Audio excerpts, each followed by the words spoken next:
এই মুহূর্তে একটি ব্যাপক চাঞ্চল্যকর খবরের দিকে নজর রাখতেই হচ্ছে। রেজিনগরে বোমাকাণ্ডে নিখোঁজ ওসমানের দেহ অবশেষে উদ্ধার। মুর্শিদাবাদের রেজিনগরের তকিপুর পিলখানার বাসিন্দা ওসমান বিশ্বাস, বয়স 55 বছর, শুক্রবার রাতে তিনজনের সঙ্গে বোমা বানাতে গিয়ে আর বাড়ি ফেরেননি। অনেক খোঁজাখুঁজির পর শনিবার তার দেহ নদী তীরবর্তী এলাকা থেকে উদ্ধার হয়। পুলিশ ইতিমধ্যেই ঘটনাস্থল থেকে 3 বালতি বোমা ও সরঞ্জাম বাজেয়াপ্ত করেছে। বাড়ির ভেতর রক্তের দাগও মিলেছে। পরিবার অভিযোগ করছে, যাদের সঙ্গে বেরিয়েছিলেন তারাই ওসমানকে ডেকে নিয়ে গিয়েছিল। ঘটনায় এলাকায় চরম চাঞ্চল্য ছড়িয়েছে। পুলিশ বলছে দেহ ময়নাতদন্তে পাঠানো হয়েছে। তদন্তে জড়িতদের খোঁজ চলছে। Bureau report, Rejinagar, Murshidabad. আমি এসেছি, আমি হঠাৎ ফোনে শুনলাম আমার ভাইকে কালকে 3 জনে দেখেছে। আমি ভাইকে বললাম ওরা কারা, বলছে ইয়ারালি ওদেরকে পাঠিয়েছে, আমি ওর সঙ্গে ঘুরে আসি। তাদের নাম হচ্ছে ওহাব, তাহাবুল আর ওই হাবু। এরাই 3 জনে ভাইকে ডেকে নিয়ে এসছে। ভাইকে ডেকে নিয়ে আসার পরে ভাইকে ফোন করছি, ভাই মোবাইল সুইচ অফ। তারপরে এখানে আমার মাস্তুতো ভাইরা আছে, তারা ফোন করে বলছে মাস্তুতো ভাই আছে যে এখানে বোম বাস্ট হয়েছে, যার সঙ্গে হয়েছে তাদের বাড়িতে বোম বাস্ট হয়েছে। এবারে সেই সোর্স আমরা ভাইকে খুঁজে দিয়েছি। এখানে দেখছি রক্তপাত হয়েছে, রক্ত, এবং বাড়িতে অনেক আমার ভাইকে নিয়ে এসছি, ওদের মেরেছে।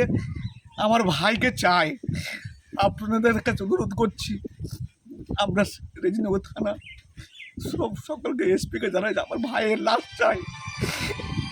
আমার মা বাপ কেউ নেই, আমার ভাই বললো আমি ঘুরে আসি, আজ আমার ভাইয়ের লাশ কোথায় গেছে আমরা পাচ্ছি না। যাতে আমার ভাইয়ের লাশটা আমাদের হাতে দেয়, সেই একটা ব্যবস্থা করুন। কি অনুমান করছেন, বোমা বাঁধতে গিয়ে না মেরে দিয়েছে? আমরা সেটা জানছি না, আমার ভাই আমাদেরকে বলেনি কোটা। আপনার ভাইয়ের নাম? আমার ভাই বলেছে আমাদেরকে ভাই আমরা বোম বাঁধা ছেড়ে দিয়েছি, আর বোম বাঁধে মা মরে গেছে, মায়ের হাতে শপথ করেছে, বাপ মরে গেছে। এই কিছুদিন হলে 1 বছরের ভিতরে বাপ মা দুটো মারা গেল। কালকে ফোন করলাম কোথায় যাচ্ছ, ওই যে ইয়ারালি এর লোক পাঠিয়েছে, একটু ঘুরে আসছি। জানো আমি বললাম ভাই সঙ্গে যোগাযোগ করতে পেরেছেন যাদের নাম করেছে? যাদের নাম করেছে তাদের সঙ্গে যোগাযোগ করতে পারেনি, তাদের ফোনে তাদের ফোন নাই। হ্যাঁ, আমার ভাইয়ের মোবাইল সুইচ অফ। এটা ছেতানি ঘোষপাড়া। আপনার ভাইয়ের নাম কি বলেন? আমার ভাইয়ের নাম হচ্ছে ওসমান বিশ্বাস। বাড়িতে কে কে আছে? বাড়িতে মা, এই স্ত্রী আছে, আর ছেলে আছে, বউ আছে, বউ আছে। আপনার নাম? দোকান লাগতে। আমার নাম হচ্ছে আরমান বিশ্বাস, আমার বড় ভাই।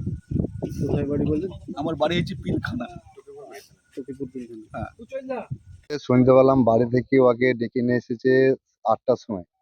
তারপরে খোঁজাখুঁজির পরে আমরা আর কিছু ওদের কোনো প্রমাণপত্র পাওয়া যায় না। বলছে কাজ আছে, আয় ওসমান তোকে নিয়ে যাচ্ছি। ওদের বাড়িতে লোকে যে বললো যে আমার স্বামী এখন আসেনি।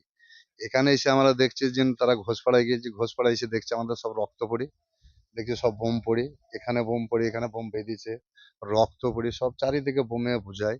কিন্তু আমরা মানুষ খুঁজে পাচ্ছি না, এখন বোম বেঁধেছে না কি হয়েছে, মানুষ এখন হতাশ। আমাদের দরকার সেই মানুষটাকে পেলে আমরা যথেষ্ট মরে গেছি, না খাম হয়ে আছে, না কি আছে, কি অবস্থা আছে আমরা বলতে পারবো না। কিন্তু আমরা শুনি, আমরা ছুটতে ছুটতে আমরা তকিপুরের মানুষ, আমরা এসেছি এখানে, যে আমাদের হয়তো আমাদের গ্রামের মানুষ মরে গেছে, আমরা নিয়ে যাবো লাশটা। কিন্তু এসে দেখছি খালি রক্ত। পুলিশের কাছে আমাদের একটাই দাবি, আইনের কাছে একটাই দাবি, আমাদের সরকারের কাছে আমাদের লাশটা যাতে আমরা পাই সুসম্মানে, নিয়ে যে আমরা মাটি দিতে পাই। আর যারা নিয়ে এসেছে যাদের সুবচার হয়, তাদের সুশাস্তি পায়, পুলিশের কঠোর শাস্তি দেয়, যাতে আগামী দিন এই জিনিসগুলি যেন ঘোষপাড়া থেকে টোটাল যেন বন্ধ হয়ে যায়। এত জাতের বোম আমার মনে হয় আর কোনো জায়গায় না। এরা এসে মির্জাপুরের লোক, ঘোষপাড়ার, কিন্তু আমার ওর নাম জানিনি। হ্যাঁ, সে তিনি ঘোষপাড়া নিয়েছিল, কে নিয়েছিল তার নামটা আমি জানছি না। এ বাড়ির লোকজন সব পালাতক, কেউ নেই, তারপরে পুরা পালাতক, কেউ নেই, একটা ছেলে মেয়ে কেউ নেই। যদি বমি না বাস্টিং হতো তাহলে বাড়িতে লোক থাকতো। তার নাম হচ্ছে ওসমান, বাড়ি তকিপুর মাঠপাড়া, আমাদের পাড়া পড়ছে।